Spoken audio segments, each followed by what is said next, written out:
mais uma aula de geografia. Eu me chamo Bruna e hoje nós vamos falar sobre a estrutura da Terra. Nós vamos conhecer como essa estrutura se encontra dividida. E ela está dividida em 3 camadas, que são crosta, manto e núcleo. A crosta terrestre também pode ser chamada de litosfera, portanto, corresponde à parte mais sólida. Tem uma espessura que varia entre 30 e 80 quilômetros de profundidade. E ela não é contínua. Por quê? Porque ela se encontra dividida em blocos, as famosas placas tectônicas. Abaixo da crosta, a gente tem o manto, já é mais espessa, com uma profundidade de 2.900 quilômetros.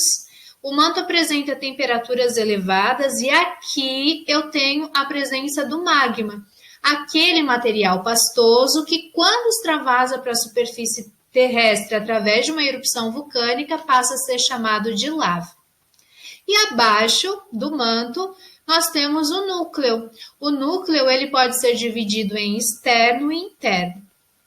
É uma área composta por ferro e por níquel, tem temperaturas elevadíssimas, é composta por materiais mais densos também e a temperatura chega a atingir 4.800 graus. Vamos falar mais sobre as placas tectônicas que dividem toda a crosta. Nós temos aqui no mapa alguns exemplos de placas tectônicas. Nós temos a placa norte-americana, a placa do Caribe, a placa de Nazca, a placa sul-americana. É no centro dessa placa que nós encontramos o território brasileiro. Temos a placa africana, antártica, euroasiana ou euroasiática, indo-australiana, placa do Pacífico e entre outras. Vamos conhecer melhor também os outros símbolos que apresentam nesse mapa para compreender mais sobre as placas tectônicas. As linhas vermelhas mostram aonde começa e aonde termina cada uma das placas tectônicas, ou seja, mostra o limite das placas. Como podemos observar onde eu estou indicando, aqui é o limite entre a placa sul-americana e a placa africana. Aqui é o limite entre a placa africana e a placa da Antártica. E as setas em preto representam a direção dos movimentos das placas. Isso, as placas tectônicas realizam movimentos. 3, os movimentos realizados por elas.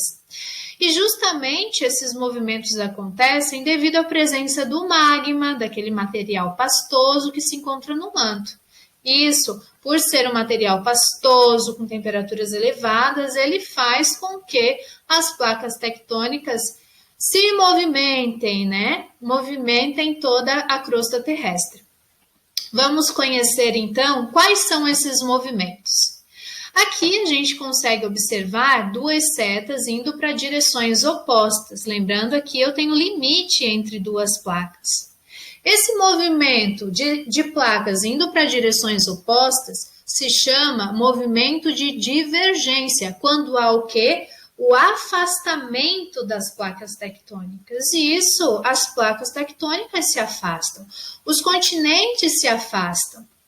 Nem sempre a gente teve essa configuração continental, o mundo dividido em 6 grandes porções de terras. Nós já tivemos, em um momento da história de formação do nosso planeta, uma única massa continental, conhecida como Pangeia. E ela se desmembrou devido ao movimento das placas tectônicas. Além desse movimento, a gente tem um outro movimento, conhecido como movimento de convergência, onde as placas elas se chocam. Como a gente pode observar aqui, 2 placas indo para as mesmas direções, placa sul-americana e a placa de Nazca.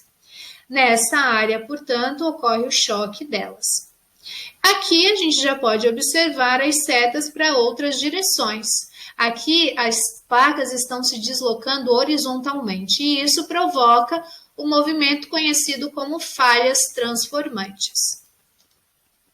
Bem, vimos já que o movimento de divergência causa o afastamento continental. né, o afastamento dos continentes, fez com que a Pangeia se desmembrasse ao longo dos anos. Vamos conhecer, através dessas imagens, alguns fenômenos decorrentes do movimento de convergência, do movimento de choque entre uma ou mais placas. Aqui nessas duas imagens, a gente consegue observar o quê? Uma estrada com uma grande ruptura, casas que desabaram. Isso foi em decorrência de um abalo sísmico, de um tremor de terra que ocorreu na parte continental. Então, aqui aconteceu um terremoto. Aqui eu já tenho um outro fenômeno, que é um tsunami, as famosas ondas gigantes. E estas ondas gigantes, elas surgiram também devido a abalos sísmicos, mas abalos sísmicos que ocorreram no fundo dos oceanos e mares. Esse tremor ocorrido no fundo dos oceanos e mares provocou um maremoto, e esse maremoto ocasionou um tsunami. Em alguns momentos, maremotos causam tsunamis, que são as ondas gigantes. Aqui nessa imagem a gente consegue observar uma erupção vulcânica também, uma consequência do movimento de convergência. Vejam aqui, ó, toda essa lava, todo esse material pastoso que quando se encontra no interior da Terra é conhecido como magma. E aqui eu tenho um exemplo das cordilheiras, que são o conjunto de montanhas, né, as altas montanhas.